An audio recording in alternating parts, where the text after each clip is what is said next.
Hello guys, magandang araw and welcome back ulit dito sa ating channel. So sa mga kababayan natin na gustong mag-apply trabaho abroad, ang Peridot International Resources Agency ay hiring guys.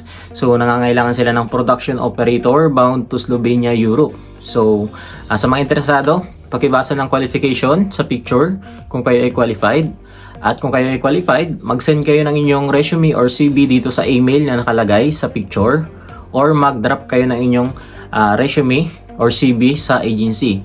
Kasi ang Peridot agency guys ay hindi muna sila tumatanggap ng walk-in applicants ngayon. Kaya sa mga interesado, mag-send kayo ng inyong resume or application sa email na pinrovide ng agency. So ayan guys, mag-send lang kayo ng inyong application dyan. At kung kayo naman ay qualified, i-email nila kayo or tatawagan for interview.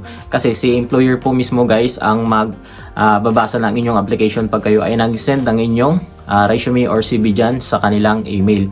At ito guys, maganda ito kasi no placement fee. So ibig sabihin, wala kayong babayaran sa processing fee at placement fee. So ang magagastos lang talaga ninyo, medical lang, which is mura lang din naman.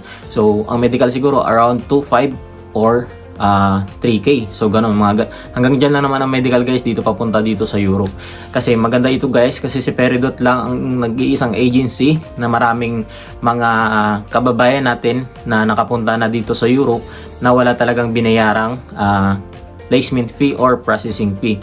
So hindi katulad ng ibang agency dyan na kahit walang placement fee, pinapabayad nila ng placement fee ang mga agents, ang mga kababayan natin. So marami tayong mga kababayan na nagsasabi dito, ng mga kasamahan na namin dito sa Europe na nagsasabi na pagdating daw nila dito sa Europe, nalaman daw nila na wala palang placement fee ang kanilang application. So yun lang guys, so napakagandang opportunity ito kasi wala talaga kayong babayaran sa inyong application. So kung kayo ay interesado, mag-send kayo ng inyong application guys dito sa email na binigay ni Peridot Agency. So yun lang guys, sana nakatulong itong video sa inyo. Don't forget to like, share, and follow or subscribe itong channel natin para mas marami pa tayong mga kababayang matutulungan. So yun lang guys, thank you for watching and God bless.